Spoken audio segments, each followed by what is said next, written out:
What up, y'all? I wanted to go over the trauma bond real quick and just how tricky things get with the trauma bond, because what you'll find is, this is all like what most of us know is a form of witchcraft, because what the narcissist is housing in the interior of them is something evil.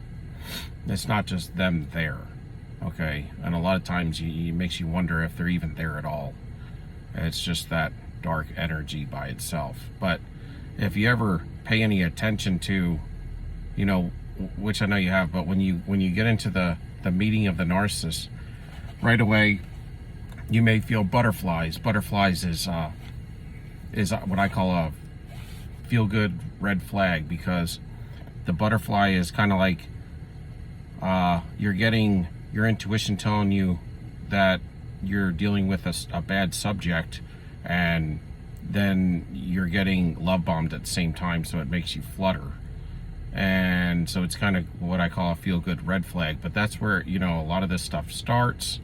It starts with that, and initially the energy of the narcissist and the energy of the empath really come together in a weird way, kind of, unfortunately, in a way where it kind of has some sort of sense to it.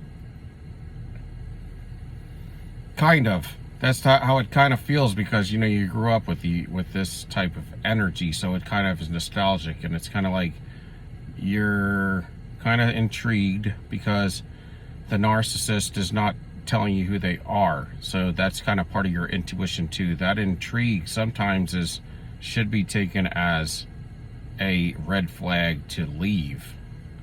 And I haven't talked on that, but that's something that you all should keep in mind, because intrigue usually is the next thing that comes with intrigue is seduction. Okay, and this is all coming to me now, so I'm just reversing this. But my point is this is my download, y'all. But my point to this is, like, it goes in layers, kind of like how you find a Big Mac cheeseburger would be, right? You have the bread, and then you have the lettuce and the tomato and the onion, and then another piece of bread and that's how this stuff starts, and it stacks, is my point. The narcissist, you meet them, you kind of have red flags, but you didn't know any better. So what you have is the butterflies, and then after you have the butterflies, then you have the intrigue, and then the seduction starts right there. And you're trying to then go into understanding the narcissist, because they're not telling you everything, and everything is not already is crazy making. And that should be a red flag in itself too, is when you're trying to understand them, and these are simple topics of discussion, and you can't come to an understanding, like what they did in the past, or who they were dating last, or where they live, or where they got their car, just regular stuff that you would ask them, that kind of seems like there's some pauses or funny gestures, funny eye movements and things like that. And so a lot of times you also feel a sort of maybe, like, in a weird way, a stress that, and you may take it as, well, I want to impress this individual, because all of a sudden I may really like this individual. But this is all part also of the seduction that's meeting intuition, okay? Because generally speaking, these are not feelings that you have, you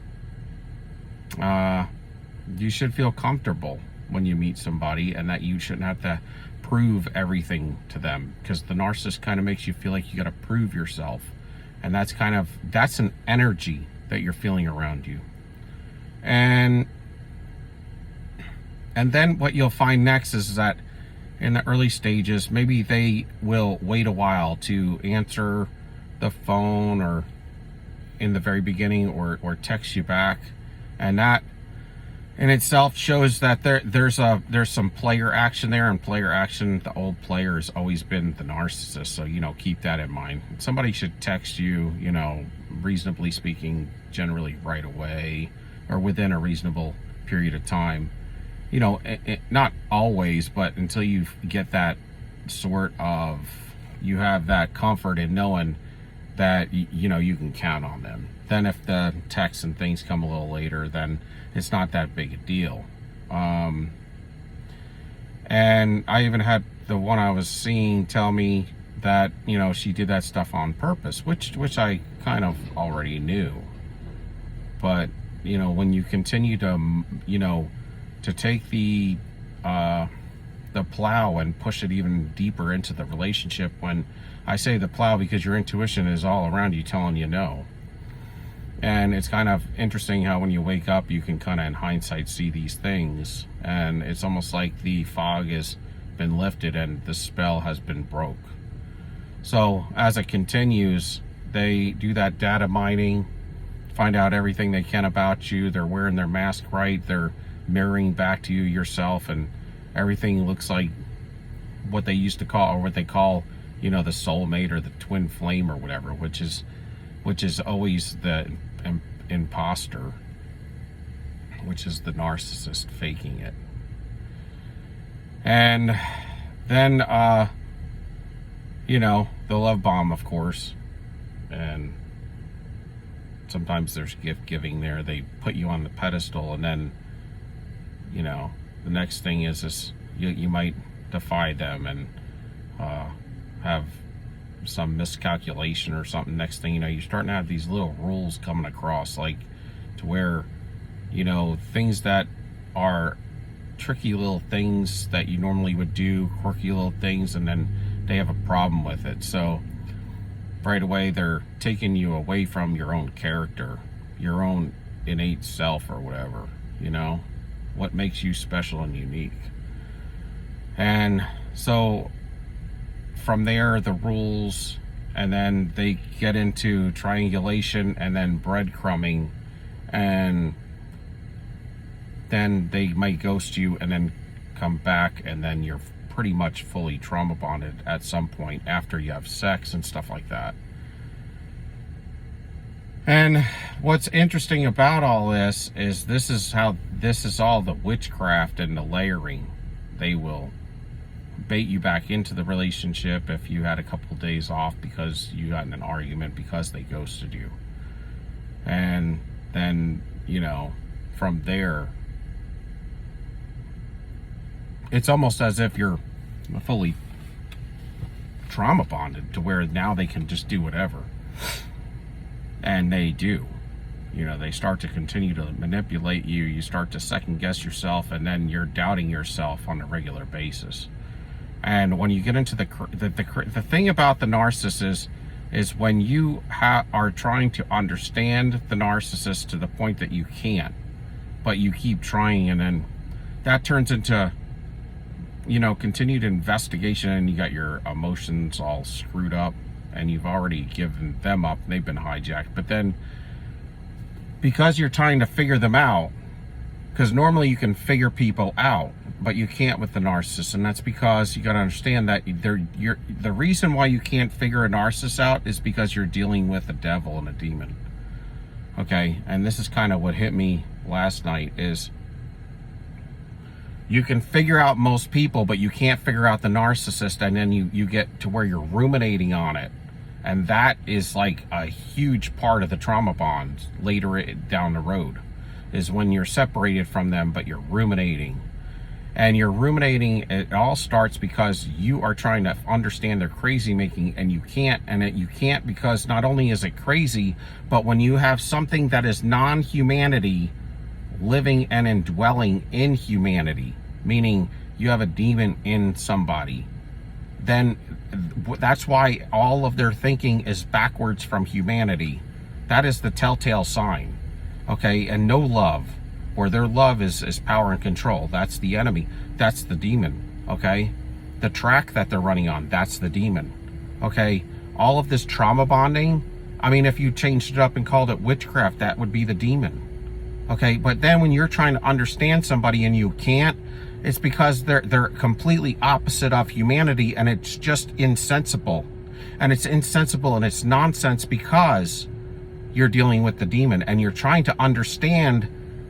It's kind of like, take the human frame out of the way, take the narcissist out of the way, and just put like a gremlin there or a demon there in its place, right? And you're looking at this green demon, right?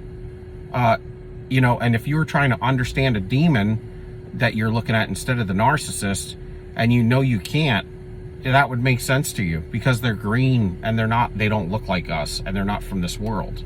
Okay, but what you're doing is you have that green demon housed in that narcissist, and that's who's running the show. And you're trying to understand something that's not from our dimension, and it's evil, so it's twisted, and you can't, and you never will. Even when you understand and fathom the way that they operate, and process the way that they operate, it still leaves you hung up a little because it's so twisted. And even these clinicians and these psychotherapists can't even get it right. They even doubt and question themselves, and this is why. And so this will lead to you becoming psychologically in trouble. You know, the people that end up in psych wards and hurting themselves and all the things that happen to empaths that have dated these individuals, it's because they continue to try to understand the crazy making, and you can't. It's not from this world, and it's damned. And God didn't give us the ability to understand it like that. And the more that you understand it, sometimes it's not good to understand too much of this. I mean, you know, how much of this do you want to, you want to understand enough to get away from it, and to stay away from it, and to read the signs and the red flags, and to never go and have any kind of partnership, any kind of friendship, any kind of anything with these individuals, to have nothing to do with them. So you just want really enough to know that, and the, you know, the quickest way that you could figure that out and walk away in the future. So I just wanted to go over that because a lot of people try to understand the crazy making, and you can to some degree, but it's opposite and twisted from what, generally speaking, humanity would think of as normal, as understandable. And so this is the huge problem here. The huge problem here is a telltale sign is when you can't understand situations without really having you know, a lot of almost therapy. It's because you're dealing with something outside of humanity. And so I just wanted to drop that on you. And that's all. If you're still out there, give me a like, subscription, thumbs up. Love y'all. Peace. We out.